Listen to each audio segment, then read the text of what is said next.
नमस्कार दोस्तों, history tutor YouTube channel पर आप सभी का हार्दिक स्वागत है। दोस्तों, मैं हूं दिनेश वैष्णव और हम पढ़ रहे हैं राजस्थान का इतिहास। राजस्थान के इतिहास में हम पढ़ रहे थे प्रमुख राजवंश, और उसमें हमारा टॉपिक चल रहा था गुर्जर प्रतिहार या प्रतिहार वंश। और उसमें हमने दो क्लास देख भी ली थी, जिसमें पहली क्लास में हमने प्रतिहार वंश के बारे में पृष्ठभूमि देखी थी और दूसरे में हमने मंडोर के प्रमुख शासक देखे थे। आज इस क्लास में हम देखेंगे अवंती और कन्नौज के प्रतिहार। दोनों को साथ में इसलिए ले रहा हूँ क्योंकि जो अवंती के प्रतिहार थे उनसे बाद में कन्नौज के प्रतिहार शाखा बनी थी, क्योंकि जो अवंती वाले शासक थे उन्होंने बाद में कन्नौज पर भी अधिकार कर लिया था। तो इन दोनों को मैं साथ में ले रहा हूँ।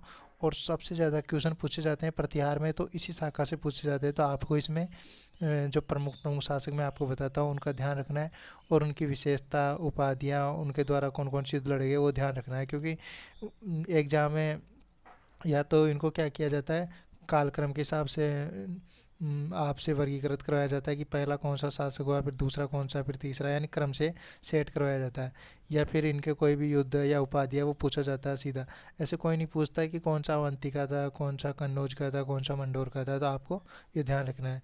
तो चलते हैं, करते हैं हमारी इस क्लास को स्टार्ट। सबसे पहले नाम आता है नागभट्ट प्रथम का। क्या ध्यान रखना है आपको? नागभट्ट प्रथम। अब नागभट्ट प्रथम का काल कितना है? 730 से 760 ईस्वी। इसे अवंती के प्रतिहार साम्राज्य का संस्थापक माना जाता है। और इसके समय जो सभी राजपूत शासक थे वो इसके सामंत हुआ करते थे।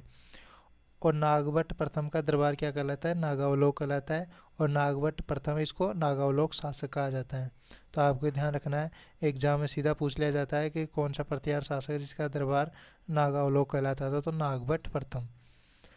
उसके बाद में उपाधियाँ देख लेते हैं। तो इन्हें इंद्र के दंभ का नाशक कहा गया है, मेघनाथ के युद्ध का अवरोधक कहा गया है, प्रतिहारों का राम, राम मूर्ति, लक्ष्मण का वंशज, और म्लेच्छों का नाशक कहा गया है। म्लेच्छों का नाशक क्यों कहा गया है? क्योंकि इन्होंने जुनेद का है उनका दमन किया था, यानी उन्होंने जो आक्रमण किया था उसको विफल किया था। उसके बाद हम देखते हैं इनकी कौन कौन सी उपलब्धियाँ हैं।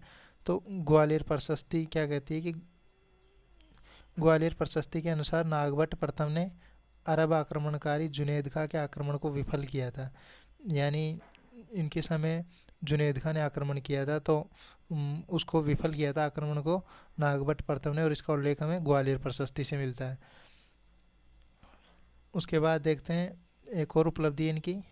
राष्ट्रकूट शासक अमोघवर्ष उनका एक ताम्रपत्र, संजन ताम्रपत्र, उसमें उल्लेख मिलता है कि राष्ट्रकूट वंश के संस्थापक दंती दुर्ग के द्वारा संतान प्राप्ति हेतु उज्जैन में एक यज्ञ किया गया था जिसका नाम था हिरण्यगर्भ यज्ञ। इस यज्ञ में नागभट्ट प्रथम को द्वारपाल के रूप में नियुक्त किया गया था। जब इनको द्वारपाल के रूप में नियुक्त किया गया तो इनके कार्यों से बहुत ज़्यादा प्रसन्न हुए कौन? दंती दुर्ग। और दंती दुर्ग ने कनकावती राजकुमारी का विवाह नागभट्ट प्रथम के साथ करके अवंती या उज्जैन वाला क्षेत्र इनको दे दिया था। तब इन्होंने अवंती उज्जैन में प्रतिहार शाखा की स्थापना की थी। उसके बाद देखते हैं ककुस्त और देवराज, इनका दोनों का समय रहा 760 से 780 के बीच में। सबसे पहले नागभट्ट प्रथम के बाद उसके भतीजे ककुस्त ने शासन किया। ककुस्त ने मंडोर में राजस्थान का दूसरा विजय स्तंभ बनवाया था। अब आपको ये भी ध्यान रखना है कि राजस्थान का प्रथम विजय स्तंभ कहाँ था? बयाना भरतपुर में था, जो कि गुप्तकालीन था। और 400 अभिलेख उसमें समुद्र भट्ट की तुलना ककुस्त से की गई है। उसके बाद ककुस्त के बाद उसका पुत्र देवराज शासक बनता है। तो ये दोनों का ध्यान रखना है, दोनों ने मिलकर के 760 780 तक शासन किया था। उसके बाद आता है वत्सराज, इनका काल है 780 से 795 ईस्वी। हाँ, एक और बात मैं क्लियर कर देता हूँ, इसमें जो हम ये टाइम लिख रहे हैं ना 780 795, हो सकता है किसी में एक दो साल आगे पीछे हो, क्योंकि इनका जो प्रारंभिक काल होता है, जो प्रारंभिक वंश थे उनका फिक्स टाइम पीरियड नहीं मिलता है। तो ये अलग अलग किताबों में अलग अलग मिलता है, लेकिन आपको है ना इनका क्रम जरूर ध्यान रखना है, क्रम बिल्कुल सही है। तो इनका काल है 780 से 795। पिता थे इनके देवराज और माता का नाम था भूमिका देवी। और उपाधियाँ कौन कौन सी? कई बार एग्जाम में पूछा गया है कि रणहस्तिन की उपाधि किसी दी गई, तो वत्सराज को रणहस्तिन की उपाधि दी गई, जिसका मतलब होता है युद्ध का हाथी। और इसके साथ ही वत्सराज को जेवरा की उपाधि भी दी गई थी।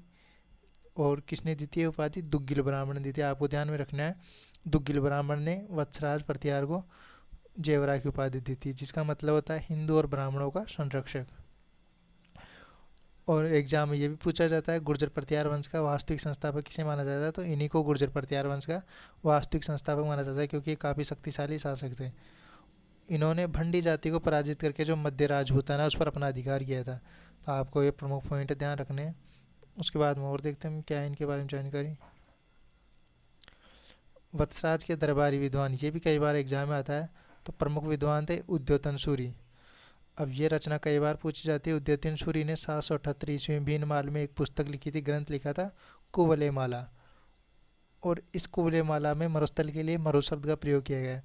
साथ ही इसमें 18 भाषाओं का प्रयोग किया गया है, यानी 18 भाषाओं का उल्लेख मिलता है, जिसमें मारवाड़ी भाषा है उसके लिए मरुभाषा का प्रयोग किया गया है, यानी मरुभाषा कहा गया है मारवाड़ी को।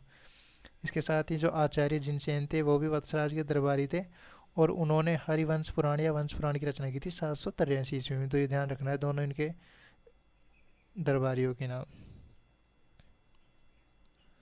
उसके बाद वत्सराज की राजनीतिक उपलब्धियां, तो इन्होंने त्रिपक्षीय संघर्ष में भाग लिया था, और त्रिपक्षीय संघर्ष में भाग लेने वाले ये प्रथम प्रतिहार शासक थे। त्रिपक्षीय संघर्ष क्या था वो अभी आगे देखेंगे हम।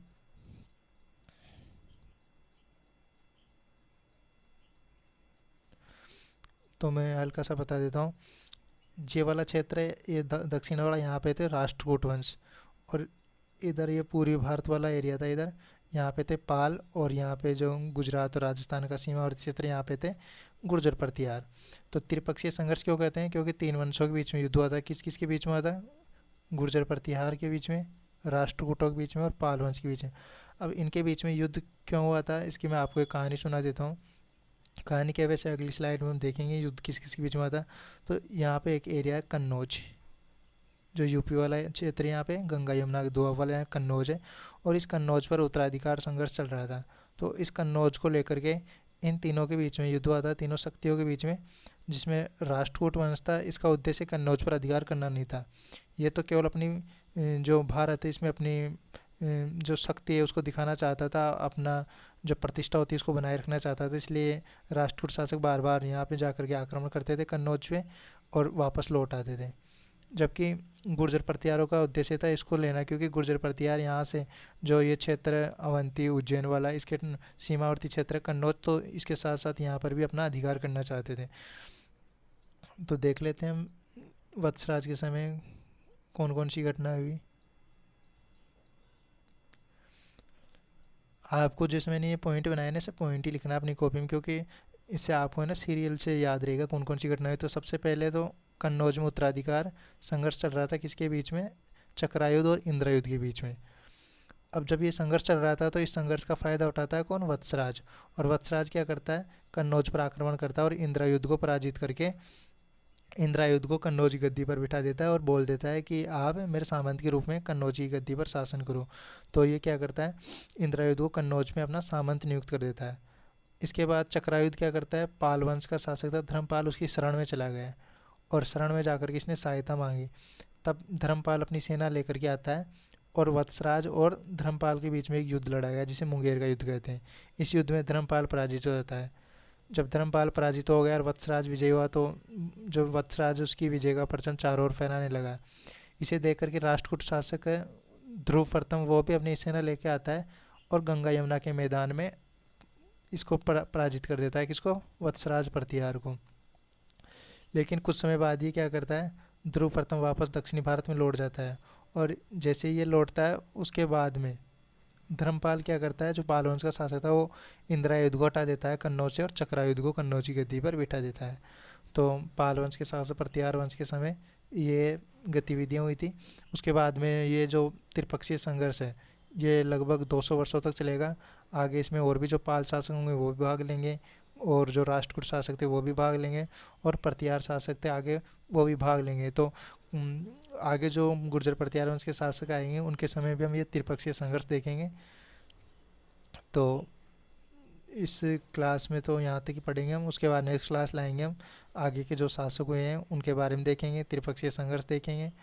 तो उम्मीद करता हूँ दोस्तों आपको ये क्लास समझ में आई होगी, और आप इसे अपनी कॉपी में अच्छे से लिख लोगे, पढ़ लोगे। तो मिलते हैं नेक्स्ट क्लास में, तब तक के लिए धन्यवाद।